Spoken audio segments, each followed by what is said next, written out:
El Dagro, one of the Duke's senior male servants, led Roselia through the quiet, dimly lit halls and finally stopped before a door. "Here are your quarters, sir," he said politely, stepping aside. Roselia entered and froze in her tracks. The room was far too spacious. Elegant drapes, polished floors, carved furniture, and warm golden lighting. It didn't look like a servant's room at all. "This doesn't look like a servant's quarter," Roselia whispered. Elgandro's expression remained calm. "Well," he said, "you're not just a servant. His Grace considers you his business partner as well." Roselia stiffened immediately. "And that," he continued, "is why your room has been placed right beside the Duke's office." Roselia's eyes widened. He pointed casually. "It's right there, barely a 5-second walk." She felt the shock crash over her. "This is not what I wanted at all," she thought miserably. "This is the exact opposite." "Please follow me," Elgandro said. "I'll show you around the mansion." Roselia nodded weakly, her mind still spinning. "At least I don't have to share quarters with the other male servants," she thought, trying to stay optimistic. But as Elgandro guided her through the enormous mansion, Roselia barely listened. Every step made her shoulders heavier. The palace felt too big, too lavish, too suffocating. Then, a girl in a beautiful blue gown suddenly sprinted down the hallway. "My lady!" a maid shouted, chasing behind her. The girl tripped. Before she could fall, Roselia instinctively reached out and caught her. The girl blinked up at her. "How long are you planning to hold me?" she demanded bluntly. Roselia let go instantly. Sorry."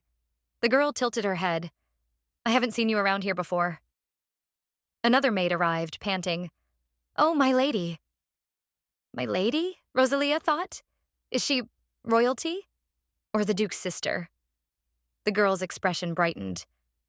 "You're pretty," she said suddenly. "I like pretty things." Roselia froze. The girl clapped her hands and declared, "I'll take you as my eldest domestico starting today." "What?" Roselia cried. An eldest domestico, the decorative, handsome servant aristocratic women kept for show. "I've heard of that ridiculous trend," Roselia thought, horrified. "I'm sorry, my lady, but the girl cut her off, waving one hand. "Anyway, you're coming with me to my meeting room tomorrow, don't forget." Before Roselia could respond, the princess's maid sprinted down the hallway. "My lady, you still need your skin treatment." "No," the girl screamed and ran off laughing. The servant sighed and turned to Roselia. "How fortunate," he said, "to catch Lady Balz's eye on your first day." Roselia forced an awkward smile. "Is that fortunate?" she wondered helplessly. That night, Roselia dropped onto her bed like a stone. "I don't have time to follow around some rich, self-absorbed girl," she thought irritably. "I promised the Duke 500 virangs in 2 months.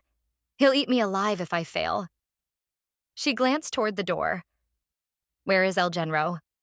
He was supposed to bring the money today." Exhaustion swept through her.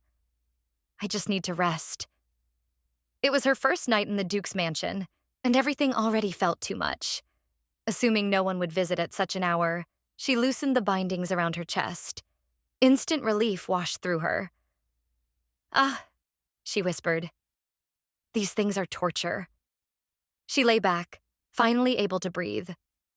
Knock. Her heart dropped. "Who is it?" she snapped, scrambling to rebind herself, but her hands shook too much and the knocking kept coming. "Elgandro?" she called. The door opened. Klaus stepped inside. "I thought El Genro was coming," Roselia said before she could stop herself. The Duke flashed a teasing smile. "He went out to take care of something, so I came instead." He held out an envelope. Then his eyes landed on the large vase she was holding. "Why are you holding a vase?" Roselia blinked. "I didn't like where it was, so I was moving it." "At midnight?" the Duke asked, visibly thrown. "Yes." He stared, speechless. Then he cleared his throat. Here, the promised 20 virangs.